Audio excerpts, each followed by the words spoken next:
On air. Good afternoon, everybody. I hope all of you are doing fine. We are back again with another edition of Janet. This time, an analysis of the post-Operation Sindoor developments and the new way of doing warfare that Indian armed forces have just revealed during post-Sindoor. As usual, I have with me our strategic affairs expert, Colonel Alice Best. Hi, Alice. Welcome. Hi, thank you. Before we proceed further, I'd like to request our viewers to hit the like button, the share button, as well as the subscribe button so that our extent of our program increases. Well, Alice, last couple of days we saw a spectacular display of the might of the Indian Armed Forces. They have launched two series of precision strikes, first on the terror camps and secondly on the much vaunted Pakistani frontline air bases. How do you see this new development? Is there any doctrinal shift in the way the Indian armed forces conduct warfare? Yes, there has been a doctrinal shift. Uh, the multi-domain operations, as you know, have got separate domains which are joined together. And what the top leadership, our own Prime Minister, has said that terror and talks will not go together, terror and trade will not go together, and lastly, blood and water will not flow together. So, these are the doctrinal shifts. And also, earlier we used to talk about first strike capabilities, second strike capability, and things like that. Now it is pre-strike capability. So basically, this is a very old doctrine that you bomb their airfields, bomb the enemy's airfields and other places. So basically, India has targeted their conventional means to wage war. Their fighters have been disabled, their drone centers have been targeted, their missile centers may or may not have been targeted. But this is what India has done. And this doctrine, I believe, is being closely watched by the entire world. We have reduced the threshold from which Pakistan used to always take advantage, and they were creating a lot of nonsense, terror activities under the nuclear umbrella. Now, the Prime Minister has called off this bluff, as he has categorically and explicitly said that there is no nuclear blackmail from now onwards. So these are the doctrinal shifts which I feel are already in place. And any of the terror attack would be an act of war. This is a very, very loud statement. So if you look at it closely, now our threshold has been reduced and our pre-recce targets would be ready. And things would go very bad for Pakistan if they again try to do any terror attack. Over to you. Is it then safe to conclude that Pakistan's nuclear status will no longer be a factor when we weigh in our conventional options when responding to any acts of terror or any acts of aggression emanating from that territory, from Pakistan? Nuclear uh, deterrence works when one is a nuclear power and the other one is not a nuclear power. So, primarily, no responsible nation would ever try to do it. And I believe that the superpower which has got some kind of leverage on Pakistan, that is the USA, has got some kind of a control over the nuclear weapons. So I don't think so. I don't think so that nuclear blackmail or nuclear threat of Pakistan would be of any consideration because their bluff has been called off and India has displayed enough capabilities.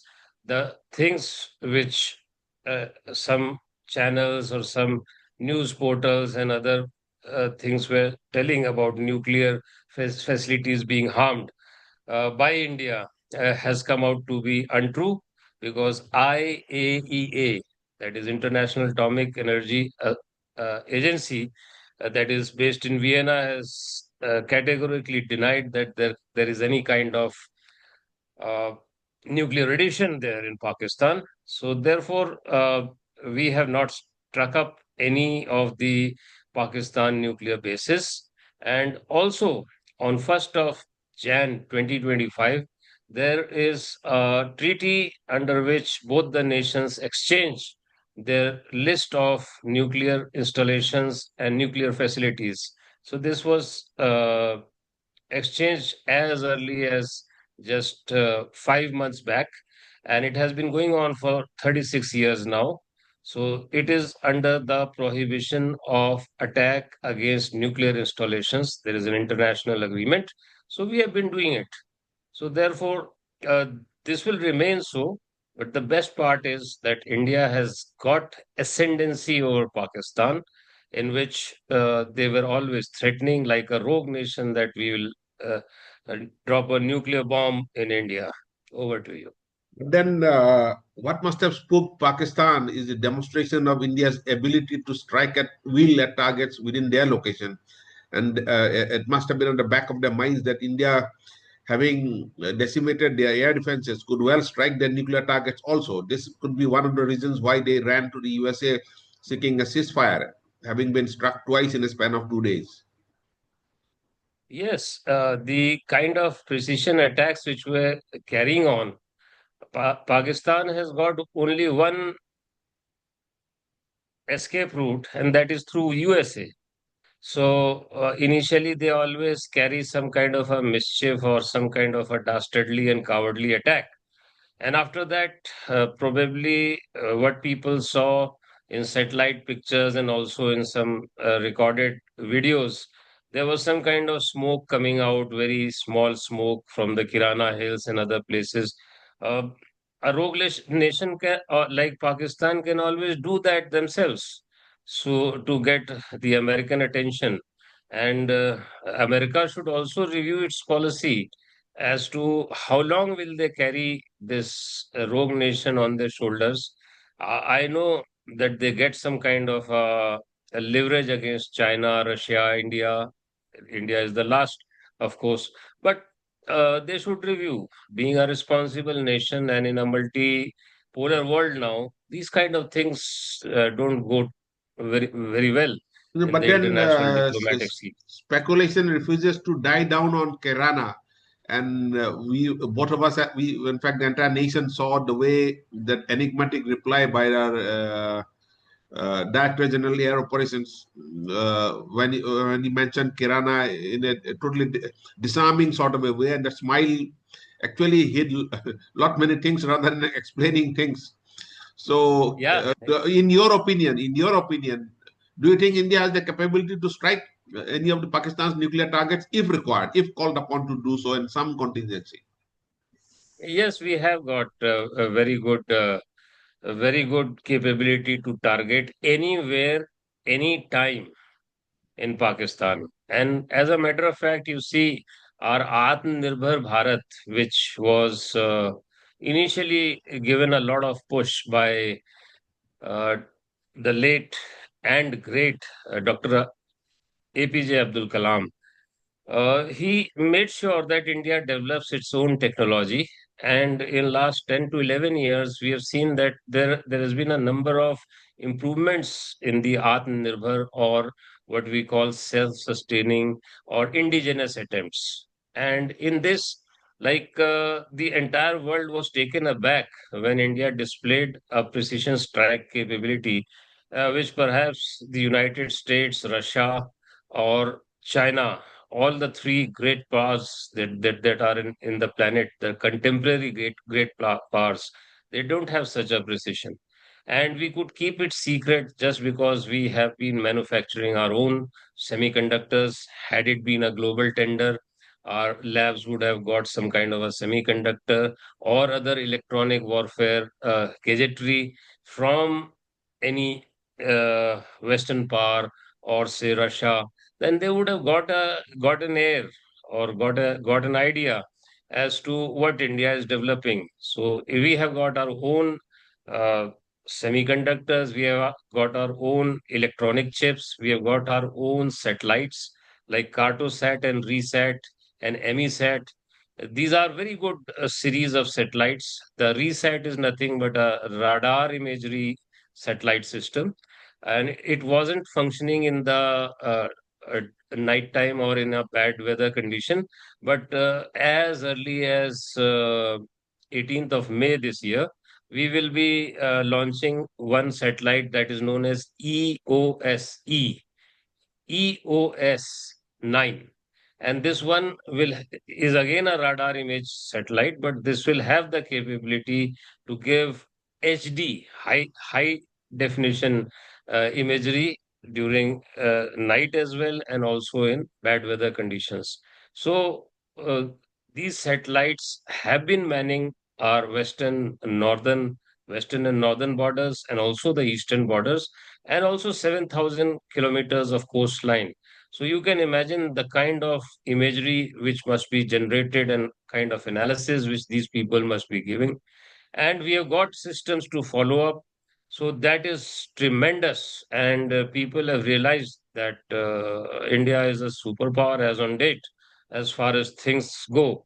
And this is a demonstrator activity right now. We have got much more what we can do that we haven't displayed right now.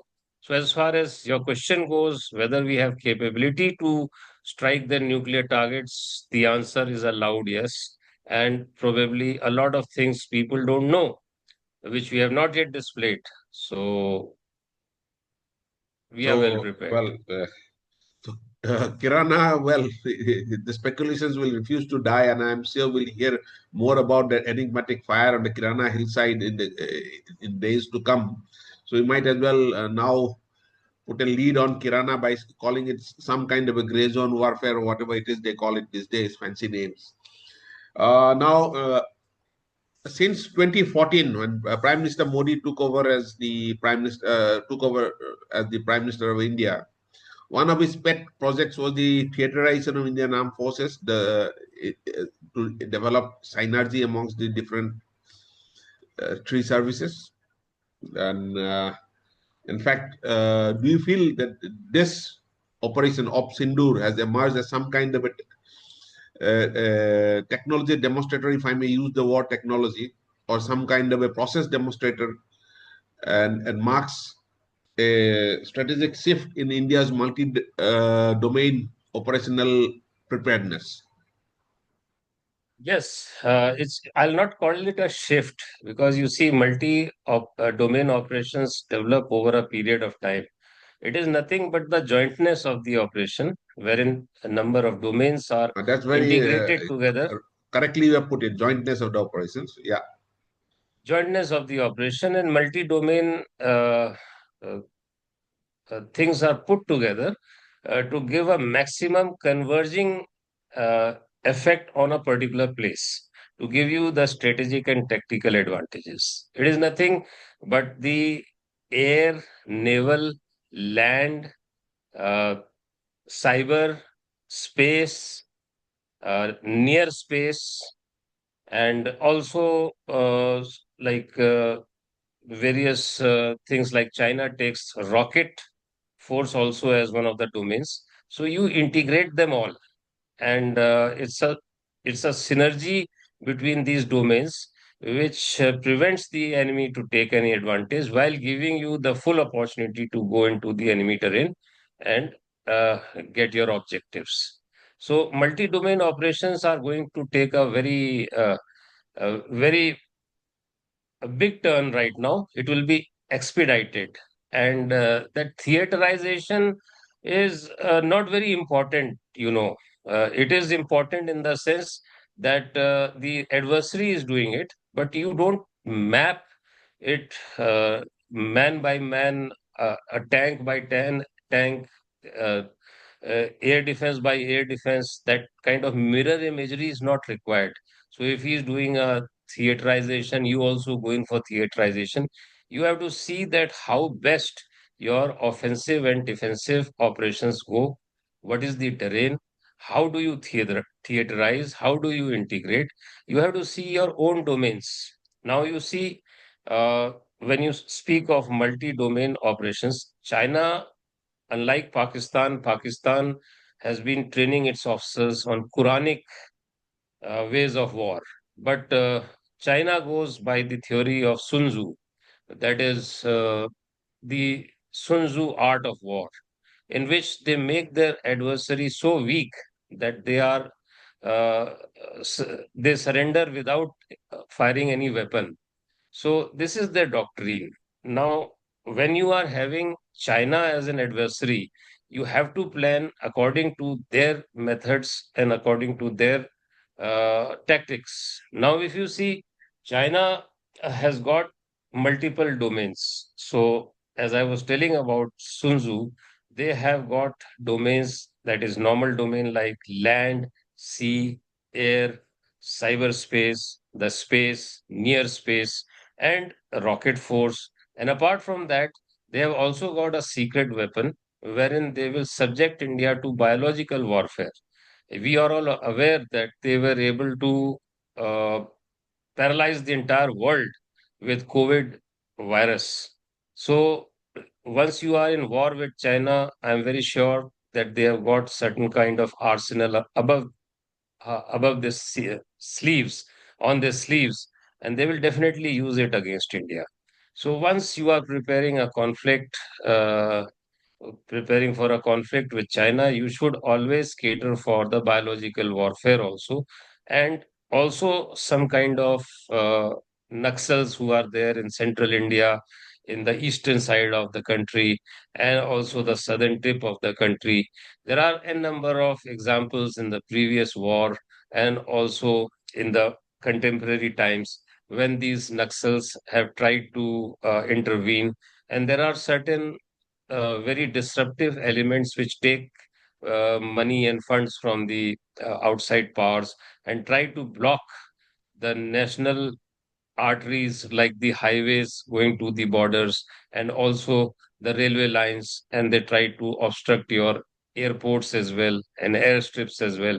So India has to develop certain kind of techniques wherein they are able to quickly overcome the biological warfare and also take care of such elements which create anarchy within India. Over to you. One of your in fact, one of your pet theories is development of an internal security command. I have seen you talk on this in several different platforms. Uh,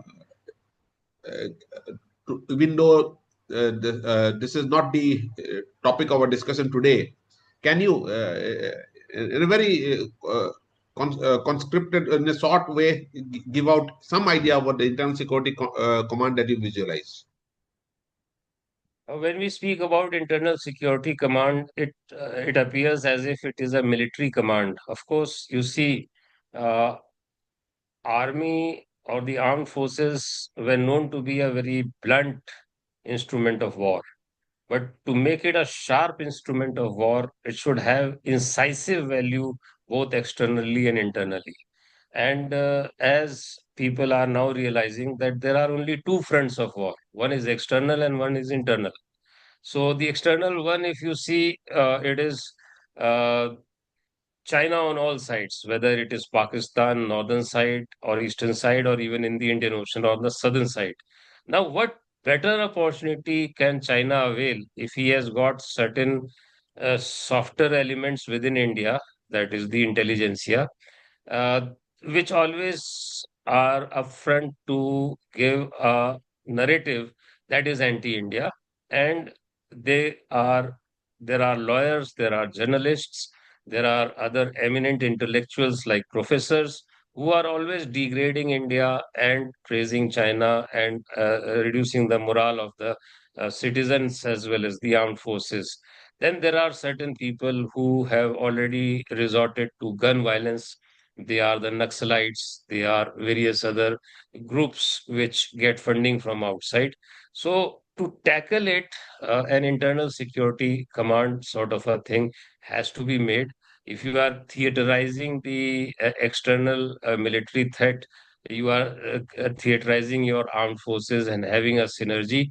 Why don't you have certain things starting from the intelligence? For example, if you see that Tulsi Gabbard is the DNI, Director National Intelligence, and she's got 18 agencies under her, and that includes the FBI, the CBI, CIA, and a number of other Army, Navy, Air Force intelligence. So it is a very, very potent network of intelligence which combines the external threat and the internal one.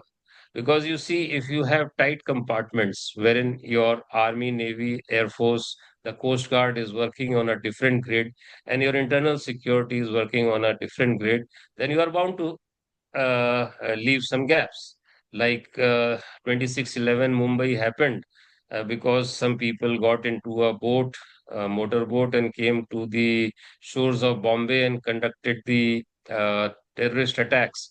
So these kind of things can be tackled if your marine police, your coast guard, and your navy all are integrated, and including your police force.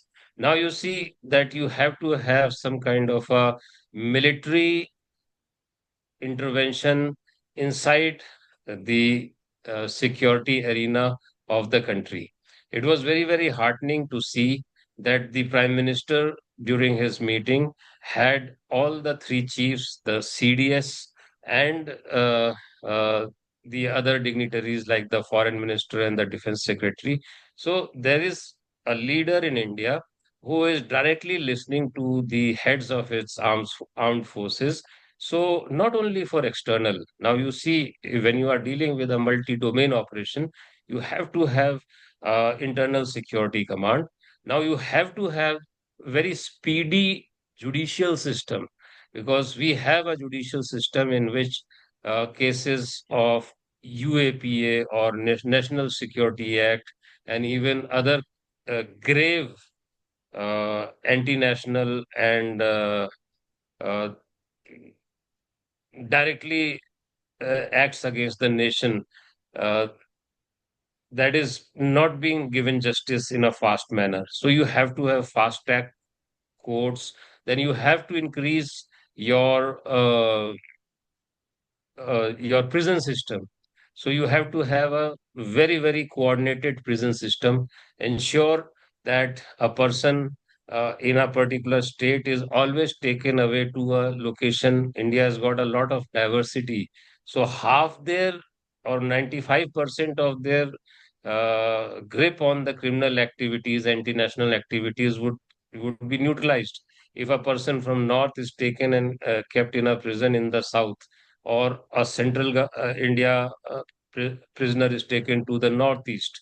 So, but the British used to do it. The Americans are doing it. They are opening up their Alcatraz prison, the Guantanamo prison. So why don't you activate something like your cellular jail in Andamans or in other islands, and you keep them there? And once this kind of a thing is done, then you have to take care of the illegals, the people who have infiltrated inside your country. They have got number of cards like Aadhaar, and they are enjoying your rations, and they are the persons who are carrying out anti-India activities. They are carrying out unlawful activities. So these people have to be jailed. And 90% of these illegal immigrants should be thrown out from the country. But now what happens is they get a lot of speedy justice from our courts, and they are sustained within the country. So that kind of laws can be created in which you have to do it. The internal security has to be taken care of, and likewise, you have a person who is totally responsible for internal security. Like the Home Minister is looking after the internal security. You have an internal security command in which you also dovetail your Army, Navy, and Air Force and the entire armed forces, so that the punching power becomes very, very high. So, correct amount of intelligence, speedy judiciary, prison system, deportation of individuals, and also something like there are laws, NSA, National Security Act is there. Why are we shy when people are taking uh, evasive action and they are taking anti-national actions? They should be immediately jailed. No country in the world tolerates these things except for some woke and liberal Europeans who are going to suffer. So you are not in the same category as them. So get your acts together as fast as possible. Over to you. Well, coming back to Op Sindoor now, one of the most abiding memories of this war will remain the downed Pakistani Fatah 2 missile and the Indian civilians carrying the debris off from the field near Sirsa. Well, the Indian air defense performed spectacularly. We have been hearing about the Patriot missile defense system of the USA or the Israeli dome, Iron Dome of the Israelis. But I think our success rate, at least in this limited operations, was much more than what the Israelis or the US Americans had achieved. Well, this has been a one front war.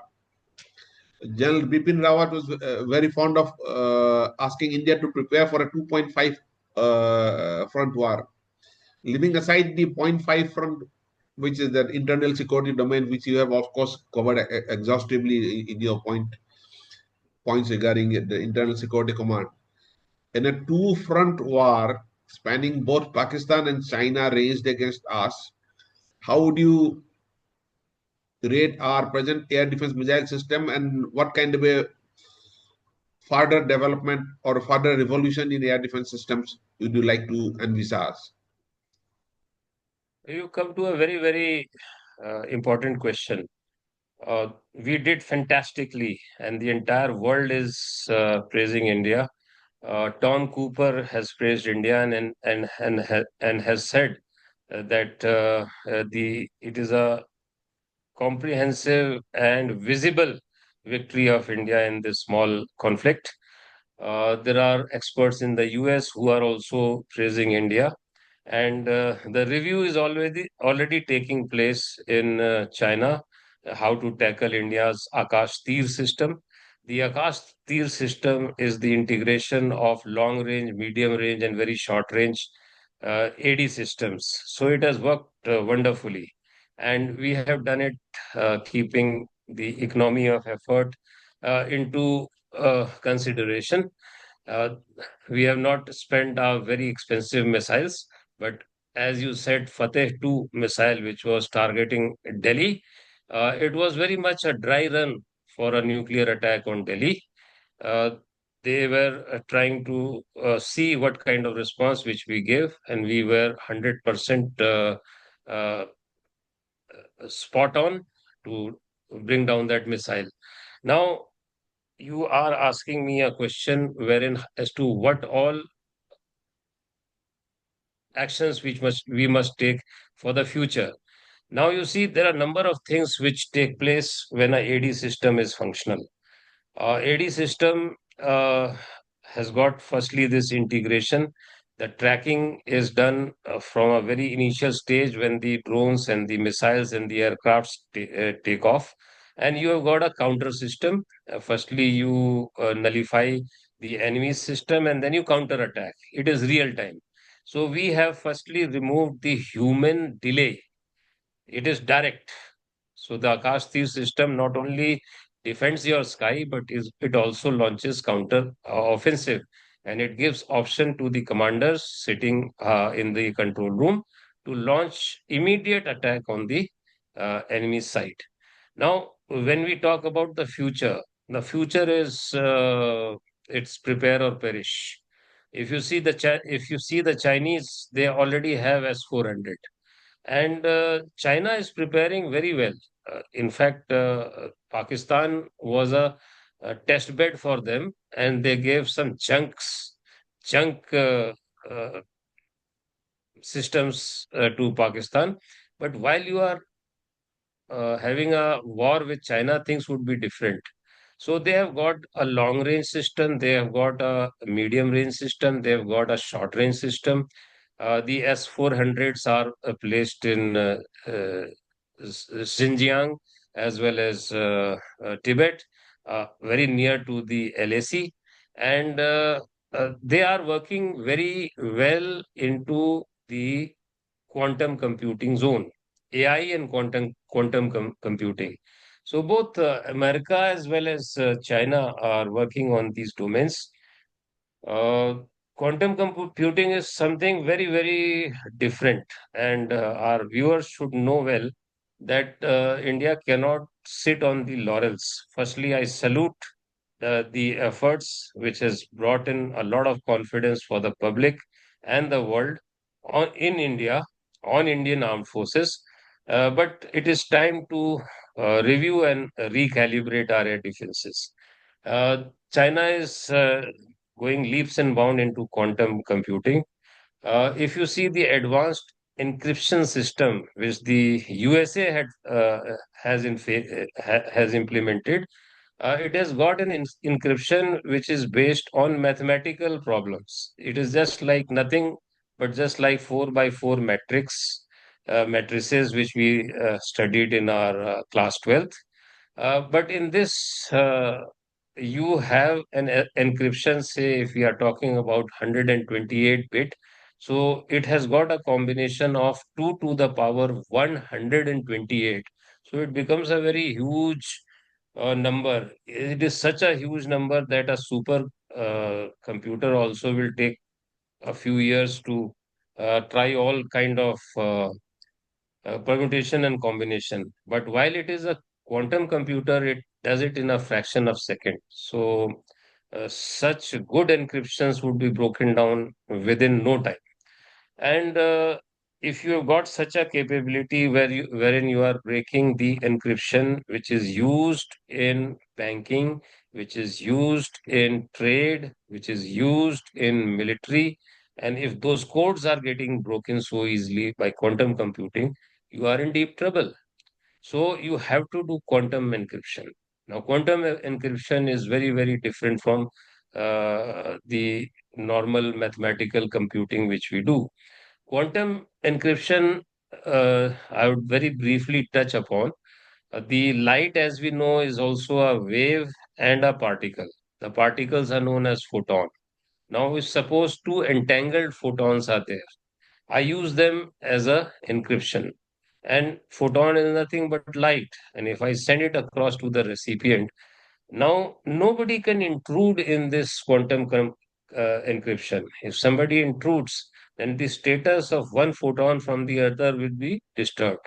So we'll come to know. So, firstly, nobody can intrude right now, and uh, the recipient can use this encryption for any use, that is financial or military or any other use. So many things are there nowadays in communication. So quantum encryption is one. Then computing is being used for navigation.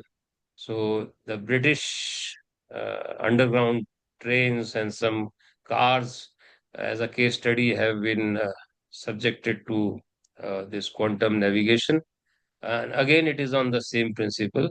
And even if you see, there was a lot of chatter in the uh, media and also in the social media about the stealth capabilities of F-35, the stealth capability of Su-57, and all these things. I am telling you that even the stealth capability has been broken by quantum stealth deduction. So even before we have completely made a stealth aircraft, that is AMCA, the technology is being threatened. I will not say it is already finished, but it has been threatened to make it obsolete. So Today, India has to. just a minute. We are getting running out of time. I'd like you to summarize holistically the 2 points which you want to see immediate implementation in our air defense field. One is mass manufacture of air defense systems, including S-500, if we can make it.